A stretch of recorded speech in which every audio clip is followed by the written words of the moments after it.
Il était une fois un vilain petit canard qui va vous raconter son histoire avec un texte, pour commencer. Il était une fois donc une équipe et un projet, celle de l'Ancre, pour édition numérique, collaborative et critique de l'encyclopédie, celle de Diderot et d'Alembert, publiée entre 1751 et 1772. Pourquoi avoir réédité cette encyclopédie? Alors pour plusieurs raisons. D'abord, il faut bien l'avouer, parce que je parle de mon équipe, de cette équipe, nous sommes sûrement un peu dingues. Je précise en effet que l'encyclopédie, c'est 17 volumes de texte contenant 74 000 articles, c'est 11 volumes de planches rassemblant près de 2600 illustrations gravées, complétées par de longues explications.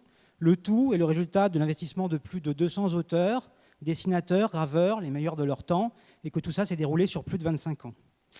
Aujourd'hui, une première version de l'Ancre est en ligne, en accès libre, à l'adresse ancre.academy-sciences.fr. Elle est enrichie tous les mois de nouveaux commentaires et apports de notre équipe, qui compte déjà plus de 130 spécialistes, mais qui n'en demeure pas moins beaucoup trop petite pour être en mesure de traiter toute la variété des domaines présents, traités dans l'encyclopédie. Pour le dire autrement, après 6 années de travail, nous n'en sommes encore qu'au début.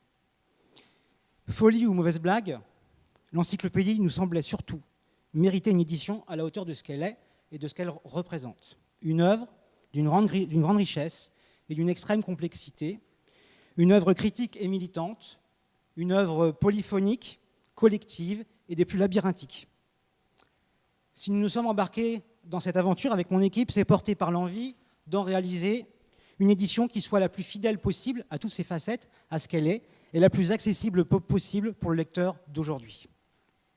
Avec un autre principe qui nous a tenus et qui nous tient toujours autant à cœur, celui de cultiver et de défendre une qualité dont elle regorge et qui est actuellement attaquée de toutes parts. Je parle de l'esprit critique, fait d'appétit de savoir, de liberté de penser, de nécessité de douter et de goût d'inventer.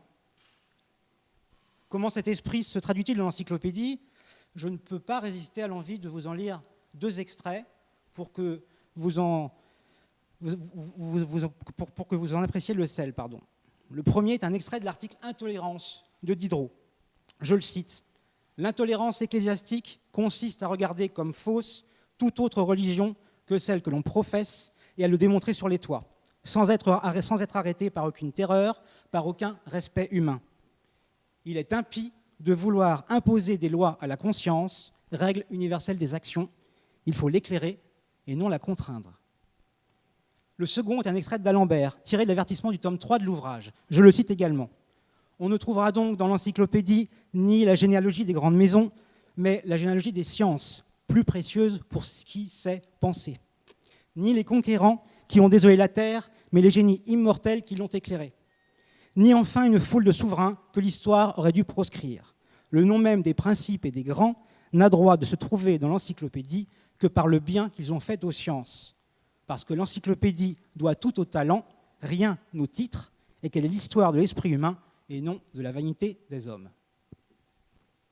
Alors, je vais revenir à l'histoire de l'encre, bien sûr. Et pour vous le raconter, eh bien, la première chose que je dois vous dire, c'est que l'une des premières choses dont notre équipe se soit rendue compte, c'est l'inexistence sur le web d'une édition originale de l'œuvre.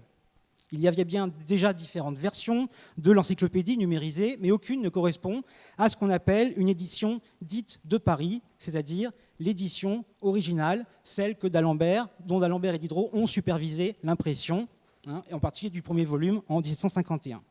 Alors pourquoi est-ce si important?